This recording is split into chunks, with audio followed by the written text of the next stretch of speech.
Bonjour, je suis not manly, et ici le voyage d'espace je ne sais quoi. Welcome back to Nara and the first moon of Nara. This is Amos.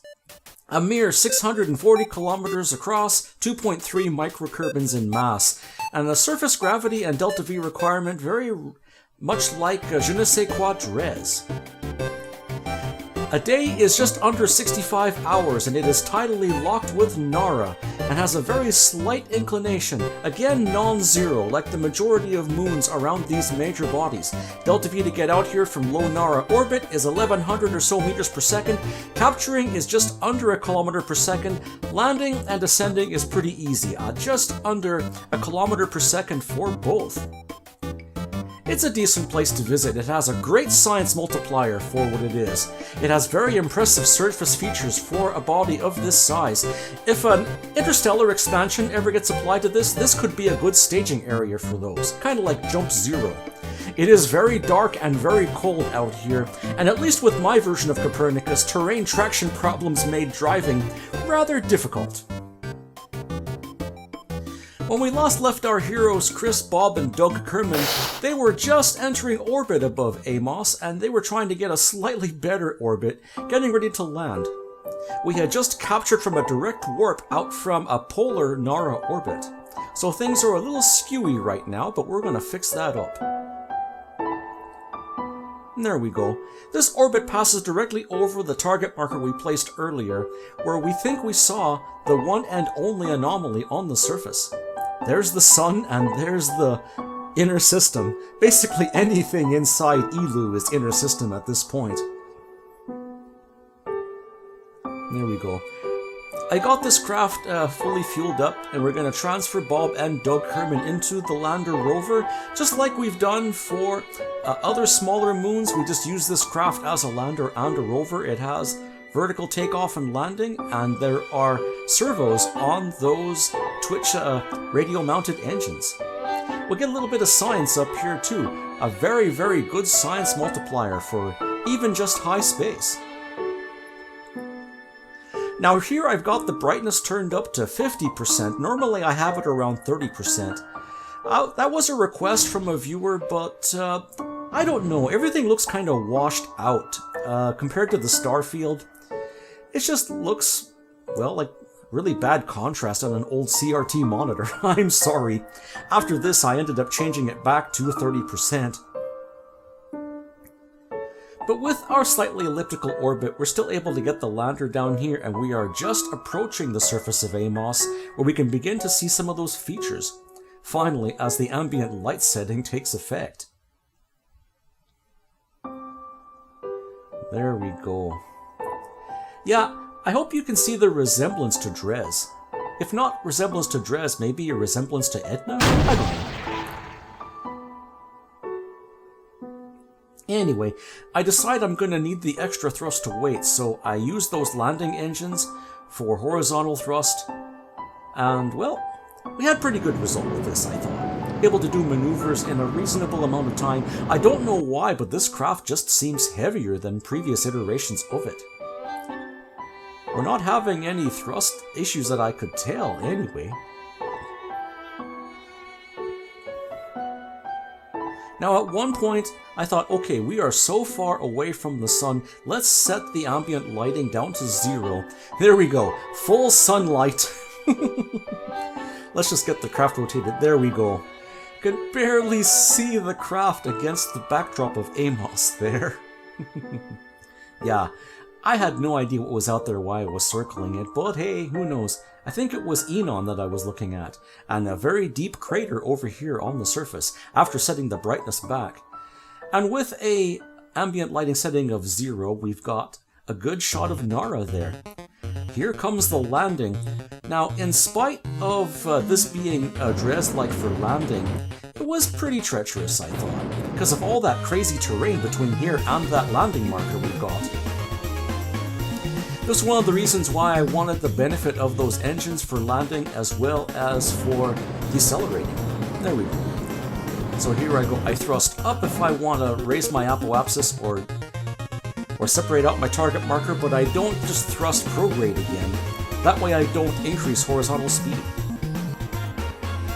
Now, I believe the anomaly is just over that ridge there. We'll find out soon enough. Just before we touch down, I will change the orientation of this craft and I'll turn off that rear engine. So get ready for touching down. And we'll do a bit of a dog leg there to the right. There we go. I don't see the thing, but it is pretty dark out here. There we go. So we get craft ready for horizontal, or rather, getting ready for vertical landing. There we go. You can just see the shadow of the sun there on that mountain there. Look at that, or that hill. There we go. So, well, we should get some sunlight. Right now we're being eclipsed by that ridge up there. Getting ready for touchdown. Not too bad of a landing here for Bob. He's well practiced by this point.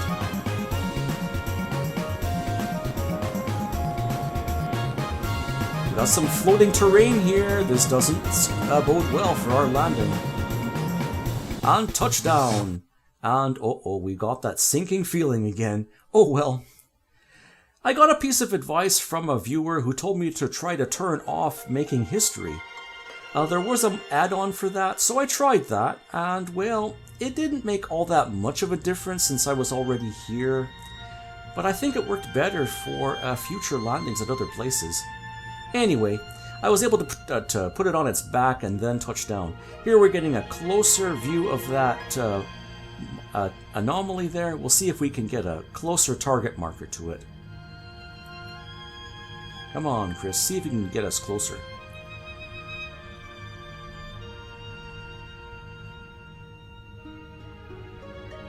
There we go, Amos object. Oh, and a quick drive later with Bon Voyage, and the anomaly is right there. It is once again one of the random monoliths. I'm having some terrain traction issues, but they're not terrible yet. We can, as long as we got some wheels on the ground, there we go. Let's get some spotlight on that monolith there, and we'll send up Bob to plant our first flag in the Nara system.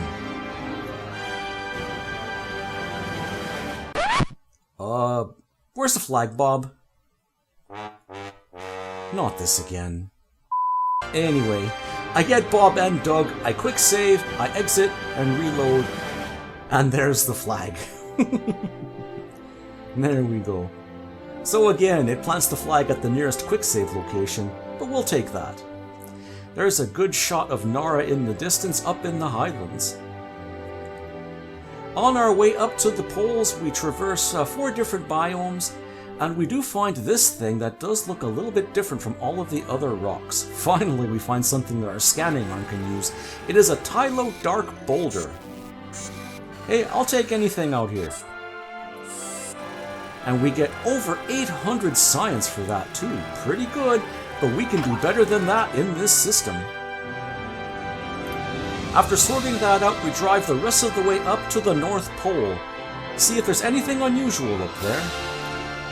We'll get up into some nice flat land. The terrain issues became less and less the more I played in this system, so maybe taking the Breaking Ground plugin out did help? I don't know.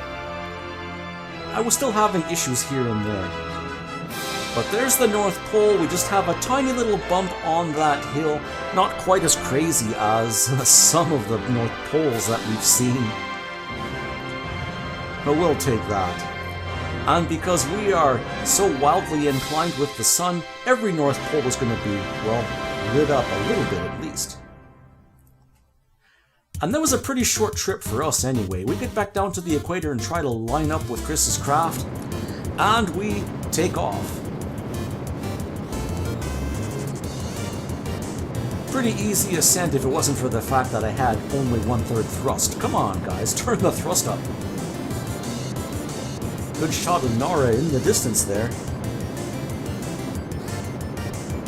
Okay. There we go. And we had a bit of a problem trying to match orbits with Chris because he was so wildly inclined. But that's okay, we eventually got it. There we go.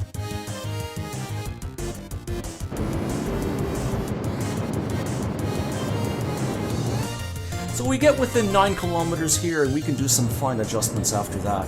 I end up brute forcing this approach because, well, I do have the Delta V on this rover, why not?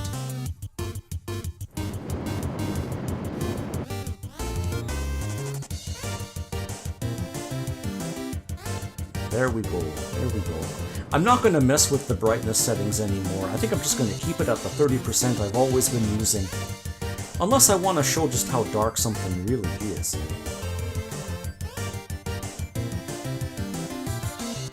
After we dock these guys, we will fix our orbit up to be a little more circular and out above the safety range of the warp drive, so we'll be able to head out to Enon when the time comes.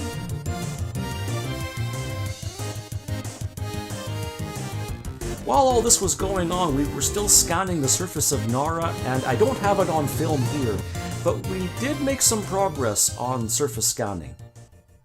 There we go.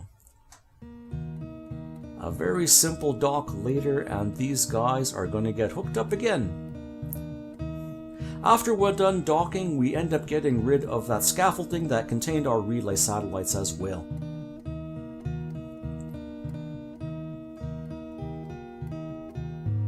I will try to bang out these remaining episodes as quickly as I can. I'm hoping for 1 week at a time, but like usual, I have a pretty crazy summer, and fall is not going to be any better in terms of time off, so I'm going to have to make sure I got that done first before finishing off these episodes. I promise that the last episode will be exciting.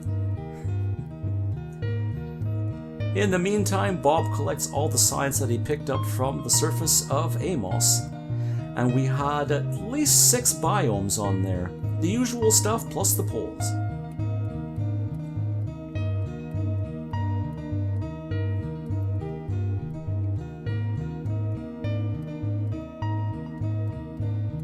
Okay. Not bad there, Bob, not bad at all. Store everything away just like we always have.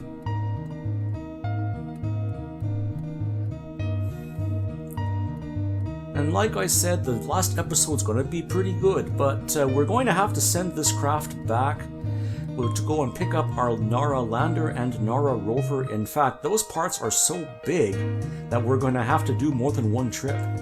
There is a Nara rise, as such, from the surface of Amos. Beauty.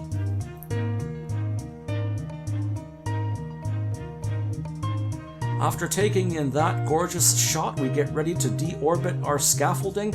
I have an Octo 2 probe core on there just to help control this thing, and a very small reaction wheel. We didn't need any more than that. It's a pretty light craft at this point, and we only have the minimum amount of fuel to do this. And there we go. So now the craft will be a little better balanced, and we'll have less control issues when we use old Boom Boom to close orbit above Enon and Prax, and even when we send this thing back to Kerbin to pick up our other landers. Until we do that though, I'm not manly. Fly safe.